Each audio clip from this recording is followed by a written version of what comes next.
friends because of his dirty clothes. Everyone on the plane mocked him, thinking he was a beggar. But only a few moments later the entire plane would stand up and salute him. So let's find out what really happened that day and who that mysterious person was. It was a morning flight from Delhi to Mumbai, the cabin buzzing with the chatter of passengers while the crew moved quickly to help everyone settle into their seats, when suddenly an unusual figure entered the cabin. A man around 50 with dark, tired skin lined by fatigue, messy hair, and a deep sadness etched on his face that set him apart from the crowd. He wore an old blazer with the top button of his shirt undone. His expression urban yet his social standing impossible to judge, and breathing heavily. He showed his ticket before quietly sitting at the window in seat 17. The modern woman beside him wrinkled her nose, pressing a handkerchief against her face with disdain, her eyes silently questioning. Is this man really a passenger on this flight? From a distance the air hostess Sohani eyed him with suspicion, then approached and asked politely, "Excuse me, sir, may I see your boarding pass once again?" The man smiled gently and replied, "Yes, of course, here it is," handing it over without protest. Sohani studied the pass, glanced at his face, then handed it back with a doubtful look before walking away, while the man simply kept his silence and stared out the window at the clouds. The passenger nearby, growing restless, called the air hostess over and complained, "Listen, please change my seat. This man is giving off a strange smell. It is impossible to travel the entire way like this." But Sohani, her voice apologetic, explained, "Sir, I am very sorry, the flight is completely full, not a single seat is empty, today you will have to adjust a little." Annoyed, the man sulked and sat back down, while the mysterious passenger remained calm, gazing quietly at the sky outside. That man, Ayan, acted as if he hadn't heard the insults. His gaze fixed steadily on the sky outside, until suddenly a voice from a nearby seat shouted, "Hey, you here!" At first Ayan looked surprised, not recognizing the man, until the voice continued, "It's me, Arjun, we studied together in school." Recognizing him, Ayan gave a faint smile, but Arjun's tone quickly turned sharp as he said, "You were the college topper, always first in every exam, and today look at the condition you've put yourself in, traveling in such simple clothes in economy class. Look at me now, CEO of a multinational company, earning lakhs every month."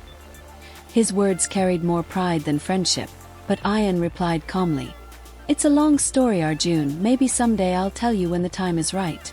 Slowly, he opened his bag and pulled out an old framed pair of glasses, his hands trembling slightly, though his eyes remained firm like steel.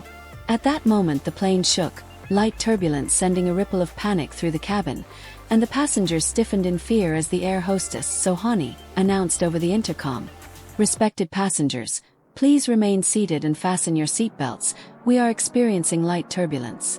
For a moment there was nothing to fear, but then the aircraft lurched violently with a massive jolt, and prayers erupted from trembling lips as the cabin filled with chaos.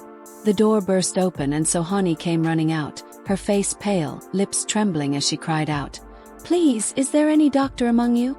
It's urgent." A middle-aged man quickly stood. "I am a doctor," he said, rushing toward the cockpit, only to return moments later with worry carved deep into his face. "The pilot has suffered a stroke. He is unconscious and cannot fly the plane." Silence fell like a weight over everyone. Outside, a terrible storm raged, while inside the co-pilot, Captain Rahul, struggled desperately to maintain control. With a trembling voice, Sohani pleaded again, "Is there anyone here who can fly an aircraft? The situation is very serious." Faces turned pale, fear hollowed every expression. When death hovers so close, hope vanishes. Then, to everyone's shock, the quiet man, Ayan, slowly raised his hand, his eyes now flashing with confidence. Instantly, Arjun shouted in disbelief, "Ayan, you'll fly the plane. You'll kill us all. Find someone else." Murmurs of terror spread among the passengers, angry voices rising. "A beggar-looking man flying the plane? Is there no one better?" All eyes turned to him as Sohani asked in a trembling whisper, "Sir, can you really fly an aircraft?" Ayan answered with a steady gaze, "Yes, I can. The last time I flew was 10 years ago, but I can try." And the calm strength in his voice silenced the cabin. From the cockpit, Captain Rahul shouted desperately, If this man has experience, send him quickly, I cannot manage alone. Ian stood, his steps now firm and filled with quiet authority, and as he entered the cockpit, he slipped on the headset and spoke with controlled precision. Delhi Control, this is Captain Ian Mehra, also known as Vicky. Our pilot is unwell, requesting permission for an emergency landing. The moment that name reached Rahul's ears, his eyes widened. Captain Vicky was a living legend in aviation, the man who 22 years earlier had saved 312 lives by landing a plane in a violent storm, only to be suspended a decade later after a mechanical fault grounded his career.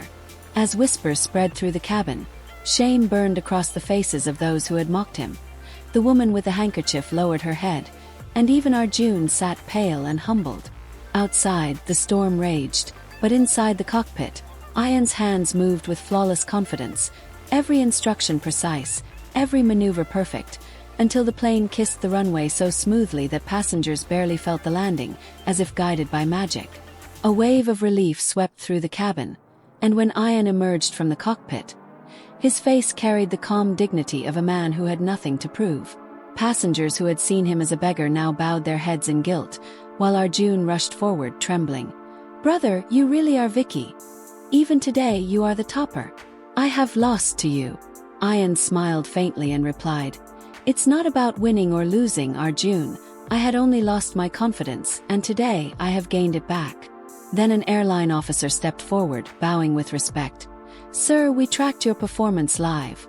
Our board wants to reinstate you immediately." Ian looked toward the sky and said softly, "They took away my job, but they could never take away my courage." At that moment, without anyone instructing them, every passenger rose to their feet, the cabin filling with thunderous applause, and together they saluted the man who had just saved their lives. The one mocked for his clothes had revealed his true worth, reminding the world that greatness is never measured by appearances but by courage, skill, and heart.